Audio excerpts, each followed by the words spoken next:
¿Está España ante una nueva burbuja inmobiliaria? El mercado de la vivienda en España ha vuelto a niveles de actividad que no se veían desde 2007. Solo en el mes de mayo se vendieron más de 61.000 viviendas, ¿no? Según datos del INE.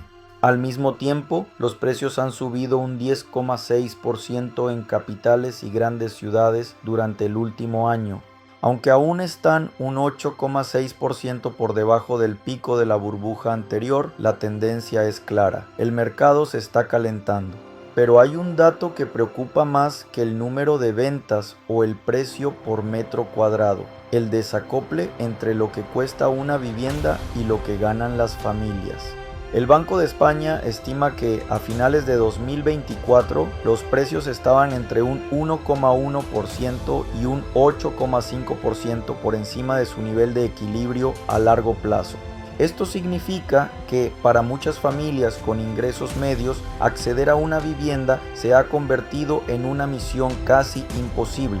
A diferencia del boom de los años 2000, esta vez el problema no es el exceso de oferta. Al contrario, se calcula que hay un déficit estructural de unas 500.000 viviendas. Entre 2004 y 2007 se construyeron 2,2 millones de casas, mientras que se crearon 1,7 millones de hogares. Hoy ocurre lo contrario, hay más demanda que oferta, y eso presiona los precios al alza. ¿Y qué pasa con el crédito? Aunque las hipotecas crecieron un 54,4% en mayo, el 90% de los préstamos no supera el 80% del valor del inmueble. Además, muchos están respaldados por avales públicos, especialmente para jóvenes. No hay crédito fácil ni préstamos por encima del valor de tasación, como ocurrió en la burbuja anterior. Entonces, ¿estamos ante una burbuja? No exactamente.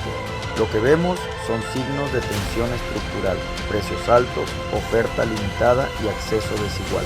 No hay una explosión de crédito ni una sobreconstrucción masiva, pero sí hay un mercado que se está volviendo cada vez más inaccesible para quienes más lo necesitan. La pregunta no es si estamos ante una burbuja clásica, sino si estamos construyendo una nueva forma de exclusión inmobiliaria. Y eso, aunque no estalle, también tiene consecuencias profundas.